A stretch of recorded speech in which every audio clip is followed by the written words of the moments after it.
In our International Insights today, we meet Melo Hili, the CEO of Hili Ventures and one of Malta's leading international entrepreneurs. Ever since McDonald's came to Malta in 1995, Mr. Hili's family business grew to become the international enterprise it is today. The company behind 162 McDonald's restaurants in 6 countries, 30 Apple premium resellers in Poland and Hungary, as well as companies involved in engineering, oil and gas, shipping, hospitality and technology, is one of Malta's best-known stories of international success. With the family's roots in shipping in the 1920s, Hili Ventures started its international expansion over 25 years ago. Today, the company employs close to 10,000 people in 10 countries and commands a yearly revenue just shy of €500 million. It's been an adventure for Mr. Hili and his team, as we're about to discover in today's interview. Welcome to this edition of International Insights. Today we have a conversation with Melo Hili, CEO of Hili Ventures. This company is the company based in Malta behind the expansion internationally of Apple as well as McDonald's in various countries in Central and Eastern Europe. This company in the crisis had a turnover of just shy of €500 million. It employs about 10,000 people and is present in 10 countries. So we thought that Mr. Hili has one or two things to talk to us about from his experience in running an international business. Melo, thank you for accepting to have this conversation with us. We look forward to hearing your insight into the do's and don'ts of international business for our audience, both as audience of Trade Malta University and the general kind of business community out there. People watching us would know about big brands like McDonald's and like Apple. What they do not know about probably is that there's a company in Malta behind their international expansion, and therefore I'd like you to give me a bit of a sense of where the company is present, the kind of the size and the kind of scope of the company today. Oh, thank you very much, Joe. Thank you for having me here today.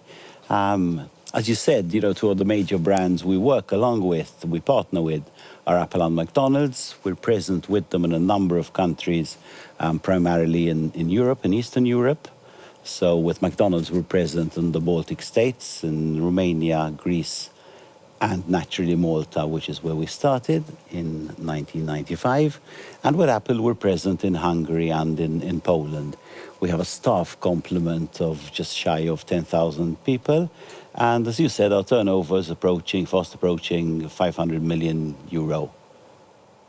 Exactly. If I can take you back, again, you mentioned 1995. Back then, you were essentially the Malta representatives for McDonald's. How did the relationship with McDonald's kind of deepen at one point in time towards international expansion? We're interested in, how did it happen, back then? So I joined the McDonald's part of the business in 2005, but the franchise had been in the family with my brother Paul 10 years before that in 1995. So when I took over in 2005, we looked at the market. Malta had just joined the European Union, of course. So there were certain advantages in dealing in countries that like us had joined Europe. So we're scouting with McDonald's to say that, look, we're in Malta, we have 8 stores, we can grow a little bit, but we can't grow very much because of the size of the country. The family had quite a bit of international experience anyway in various... Before that, in other businesses? In other businesses, be it shipping or real estate. And so the Baltics came along and we were offered to take over the license for the Baltic states. 3 of them, there were 19 restaurants. Okay.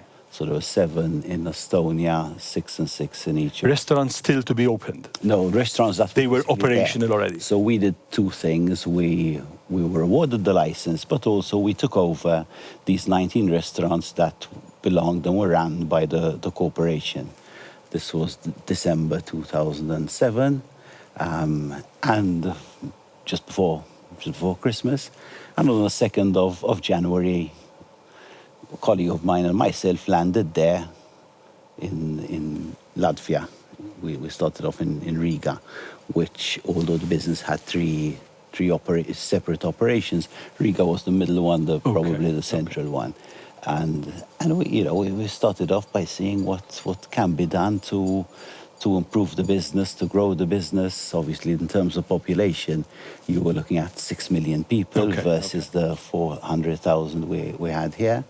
And, we started recruiting people, building a business. Okay. But kind of started from what you're saying on a kind of day-by-day basis. It wasn't a major decision. Listen, this is our, start of an international process.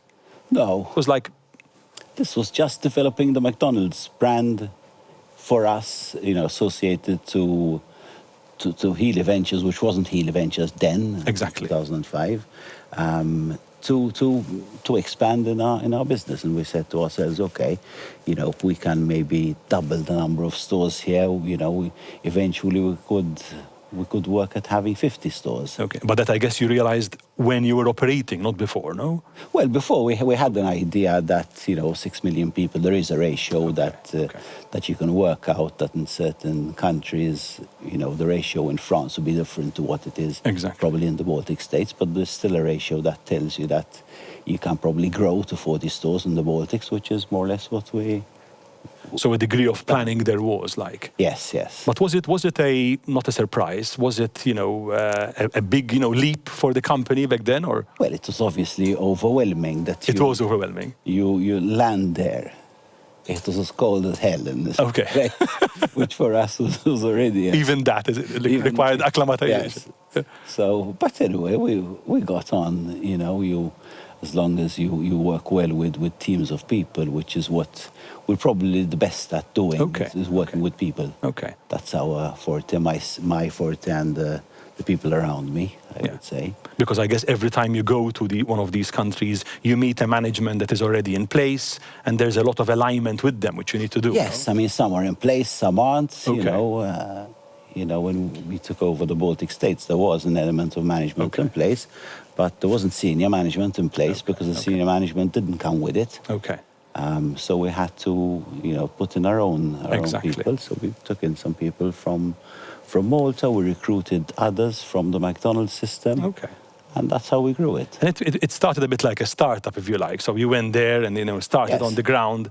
But then, obviously, things happened from there. So give me a bit of an idea of the major kind of milestones after, these Baltic states. In terms of McDonald's, what happened after was that we had looked at a couple of other smaller markets, and not what everything that you look at, actually works and you end up doing.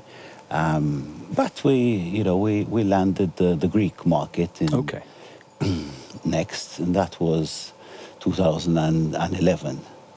And it wasn't easy then. Okay. Wasn't easy operationally, or wasn't also easy kind of, I guess, in the strategic decision to actually go for it, no? No, I think it wasn't easy on two counts. One was that the Greek market had a lot of competition. Okay. McDonald's wasn't very popular in Greece, as it is today.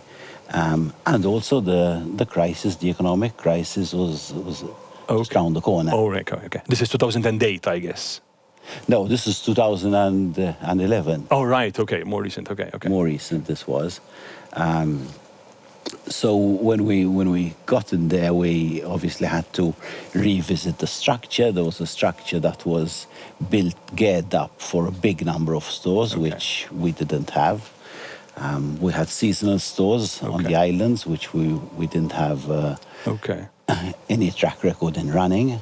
So we had to customize ourselves to doing that sort of work. There were also other franchisees in the market, something that you had never kind of experienced before. Hadn't experienced before. So, we had to set about, and we put in a couple of that's probably the market that we really went to town and put in 4 or 5 good people from our group. To actually, go there and stay there. On the ground. To fix. And what would typically happen on the ground? So if you're in Greece, I imagine, I guess, well, Greece is at least warmer than Riga in this sense. But what would happen on the ground in the process, in the run-up of opening, a number of restaurants in this sense? Okay, so it depends really at what stage in development you are. Right. So if there's very little, then the decisions are, I would say, easy. But you know that you've got to open 5 stores in a certain locality, for example. So wherever within this area they are, they say, okay, these could work. As long as your rental number is right, you work out your projections. You have to create a pipeline of sites. Okay. So I think that is key. You have to find the people to man the stores. You have to train them, and the big opening date comes along, and Exactly. From your experience doing business in different countries, you and your team, what have you learned about, culture, either the culture of on a national level or the culture on a company level, as you went along? Well, yes, you're right. I mean, when the numbers start to grow is when you start to open more stores, be they Apple stores or McDonald's restaurants. That's where the volume of people comes along, I guess. In terms of culture of the people that we engage, we don't really look so much at the actual nationality of the people that we're employing. We could be recruiting in Greece, or we could be recruiting Romanians in Greece. So it really makes no difference to us. I mean, in retail-related outlets, you have to be careful because they need to speak the local language, especially if they're customer-facing people. So I think if you overcome that, then the rest is it's more about them fitting the company culture rather than a country culture, if I understand correctly. Yes, most definitely. One thing I wanted to discuss with you is the way the company is set up. Today, you're essentially a multinational based in Malta, so there's all the setup you can imagine in place. Back then, when you started opening McDonald's in the Baltics and in Romania, Greece, etc., how did you start, putting in place, the basic procedures, processes, people, I guess, as you went along? Well, I suppose coming from a culture of working within the McDonald's system gets you there anyway. Automatically, you have that culture that you're working within a system where you have processes. And where really, it really helps you not reinvent the wheel. The minute you start looking at, wanting to do things your way, we have this phrase that we like to use. We like to say we steal shamelessly. Okay. So, whatever there is that we can copy. That has worked. From other businesses, even from our divisions, from one to the other, let's do it because it makes you go quicker. I think it's really interesting because it has to do with with learning as you go along. And how do you ensure today that the different subsidiaries are stealing, to use your phrase, from one ideas from one to the other? They meet, they have seminars. Yes. I was about to say by preaching, but no, I think the teams work together. They. We get everybody together as often as we can, because ultimately it's the values that put us all together. Because the businesses are very different, some might operate in the same country, but that doesn't mean that the business is similar. Exactly. And what works today for one business doesn't mean it works for the other. Yeah. But the more we can share, the better it is for everyone. I think the most important things to share are the things that we get wrong. Okay. Because everybody's very keen to share good stuff. Exactly. It's when we share the bad stuff that I think. And how do you convince people to share the wrong things? Because I think they appreciate that if they, if somebody else has a bad story and they share it with them, it helps them. Okay. So there is value for everyone in sharing, in being open. So today it's me being open about something, and tomorrow it's somebody else being open about something else. Exactly. But that's because you created a culture inside the company that allows this to happen. I think that's important. I think the most important thing we have in the organization is the people. The people we have around us. I mean, I feel I'm blessed with with an exaggerated amount of good, valuable people that. And what do you keep in mind when you're recruiting new people? At various levels, I guess, including today a lot of high management stuff. No. Yes, I think what's important is that, the people will have a commitment. They have passion for what they're doing. But I think most important is that the people need to be good people. Good at what they do, essentially. Not only at what they do, good people, good individuals. Okay.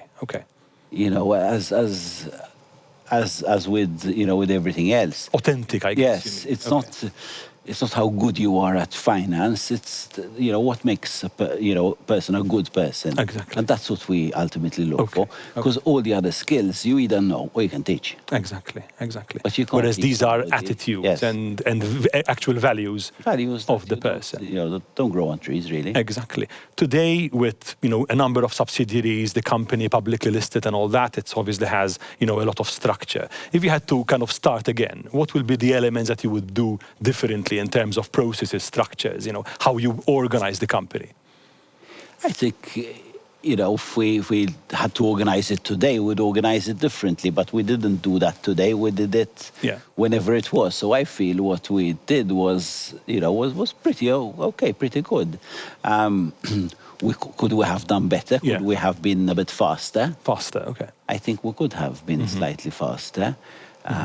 There's always a balance you need to find between not organization, but as you grow larger, there's this expectation that there's more policing, more governance. Okay. I think governance is very important. But on the other hand, I expect the teams not to be policed, to govern, to manage their business properly. That should be in their DNA. Yes. You can't create a committee for every single thing you want to do. Exactly. Just because you want to make sure that things are done well. Yes, there are checks and balances, but at the end of the day, if you have the good people around you, then that's what makes the difference. Absolutely. I wanted to take you back because you mentioned, the rapidity of growth and all that. Your story with Apple stores was a bit different, I guess, from McDonald's because you started by acquiring a small reseller in Hungary and then you acquired the largest reseller of the stores in Poland. How did that, accelerated growth happen at that point? Well, I suppose it happened when we had grown a little bit already. Okay. So you mentioned that, we have sales or turnover in the region of 500 million. Year one, which was 2012, our turnover was less than 50. Okay. So we grew quite a bit, by the time we acquired the Apple business. And we really didn't know the business at all. And with a local, when I say local, I mean a Maltese company, we ventured into Hungary and acquired these 3 stores. Eventually, we looked and scouted at other opportunities around, and we found this opportunity in Poland, which was much bigger. Which was much bigger. Okay. Because if you're going to do something, we firmly believe you have to scale up. Okay. If you're in a bigger country, unless you scale up, even by scaling up, we're still a very small player in the market out there. In the markets out there, in the grand scheme of things, we'd like to think we're a sizable company, but the truth is that we're not. It depends where you look at it, of course. Depends how Yeah. So you think you've learned from the kind of McDonald's experience to apply it to the Apple, or they're completely different businesses? No, they're completely different businesses, but in terms of people, it's a people's business anyway. So you learn from that. You learn from what locations you need to be in, how you do your marketing, etc. So there are certain learnings one can take from one to the other, but the business is completely different. Yes, absolutely. I want to speak a little bit about 2019. This is quite recent. The company was at a particular juncture. I would say you were diversifying, having been involved in these businesses for many years already, diversifying, floating at least part of your technology subsidiary, at least one of them. Then the crisis came, the pandemic. What were the first kind of symptoms of the pandemic for you as a group of companies, and how did you manage the crisis, you think, overall? I think the first signs were felt by everybody else, a sign of fear, I guess. Okay. Not of fear only as a business. I think the individuals had this fear that, how big was this? Yeah. We always felt that this thing wasn't, not because we're very smart, but we always felt that this wasn't something that was going to go away very quickly. Okay. In fact, it's still around, very much around. We'd like to think that it's softened quite a bit, and with the vaccines in place, then if it raises its head again, it might not be to the extent that it was before. But what we did for the business was that, you know, we very quickly got together, Okay. and we had plans for each and every of the businesses of our divisions, and what we did was that we had to react quickly Okay. to changing situations in the countries. I think that's the thing that we did. The first signs of it hitting the business was in the McDonald's business. Okay. That was the business. I imagine, that was, of course. you know, you have stores shutting. We made the commitment to ourselves that we would not let go of any people. That was early on in the crisis? Yes, that was. Okay. And we stuck with that. Okay. Okay. When I say early on, probably the pandemic started to hit in April, I think, something like that. It started to hit Europe by about March, April. But there were signs before that already, I think. Maybe not to the extent of how it would reach Europe in such a big way. But I think, yes, that was, you know, sort of systematically look. And we still do this today. Okay. You know, on our agenda, whenever we meet, the pandemic is still the first Very item we much talk about. And how, again, I would imagine this is an international company. You kind of meet on a regular basis to manage kind of the crisis side of things, not the normal operations, you know, the pandemic. Is it, you know, meetings with the CEOs of the various organizations, meeting, you know, virtually, I guess? Yes, very regularly? Virtually. I mean, we haven't traveled in a while, Okay, and nor has anybody within the organization. We've started to travel again only recently. Exactly. And how has that affected the company? This is a very international company, you know, without traveling. Are there things that you will adopt now as normal practices after the pandemic? I think there are things you learn that not everything has to be done physically face to face, but the face-to-face interaction of the visiting stores, nothing takes away. You can't do that virtually. You can meet people virtually, but you still need to physically see the people every now and again. Maybe it will reduce the travel that we did in the past. Yeah. And, you know, teaches you to work more independently. Yeah. You know, even the working from home for some people. Now, working from home has affected a small number of people for us, because a lot of people we have are customer facing. But the ones that it's effective, which has been the office people, which are the people that are making decisions constantly, I think we've coped relatively well. Okay, interesting. What I thought it would, to be honest. Like you were expecting it would be. Okay.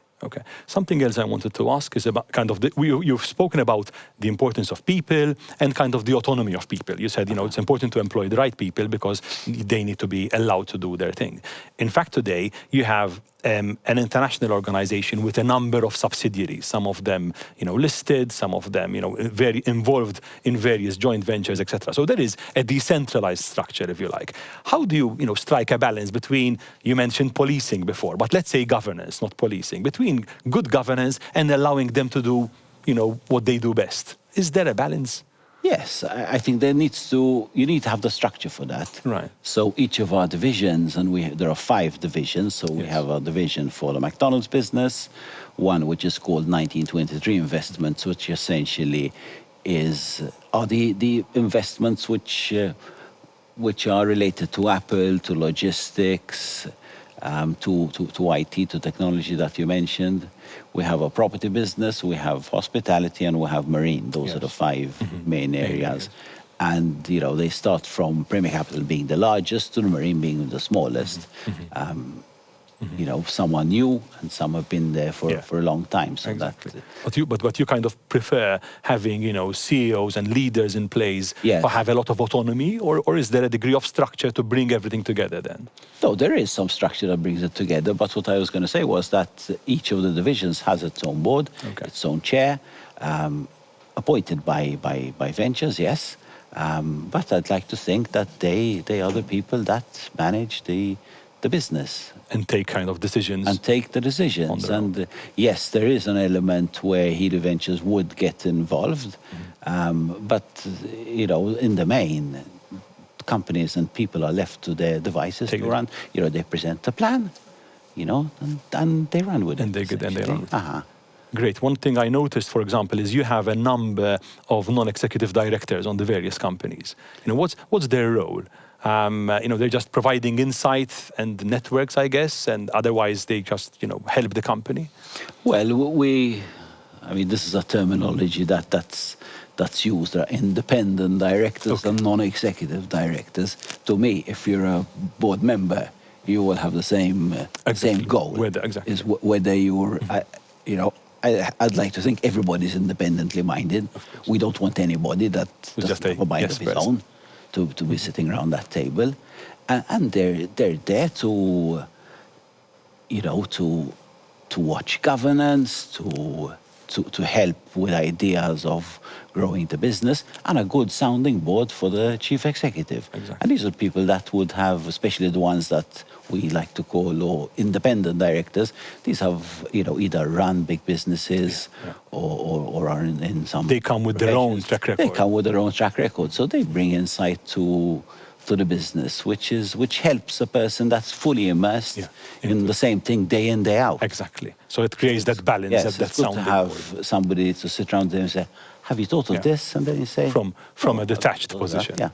I think these are good people to have, and they move about. We don't appoint people and they're there for life. Okay. So some come for 3-4 years and then go. Some come for 2-3 years and then move on to another division. Okay.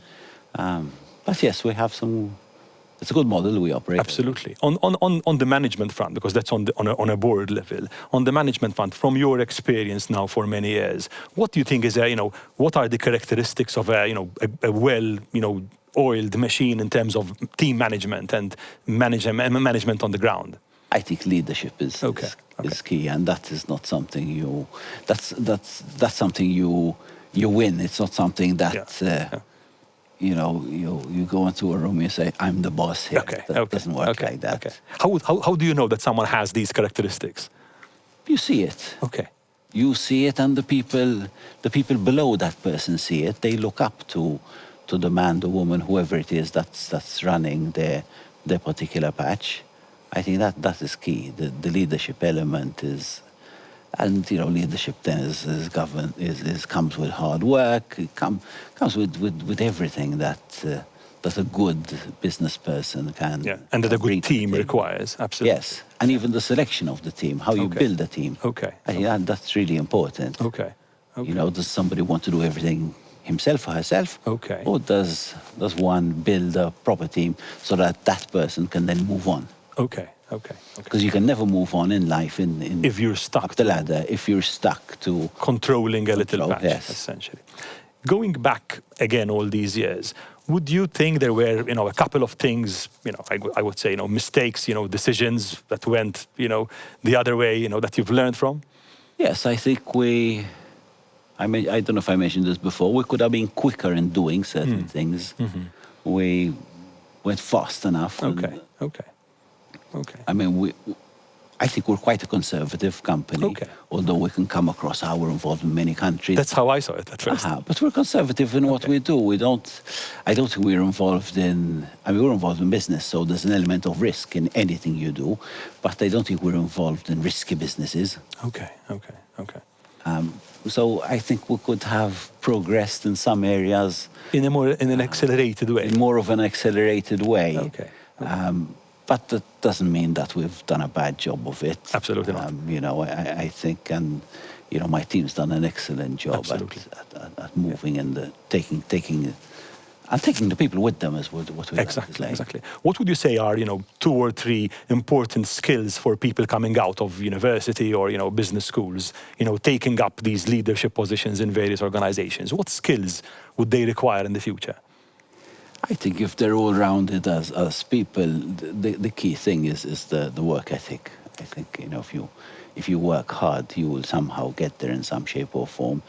Be it in business, whatever the subject is that's of interest, and doing something that you're happy doing. Okay, that's key. Never get up in the morning and not feel happy doing. And we've had people in situations like this that, either through over promotion or maybe they don't feel comfortable doing their job. They're in a job, and then when you ask them to move, either to move out, because you do that as well sometimes, or to move in another role, they feel relieved. Okay, okay. Because they would be tired of doing, Yes, and they would require a new something challenge. that they're not happy doing. But it's again a bit of a leadership, skill to identify these kind of things happening with your team. No, it's not Yes. exactly textbook. No.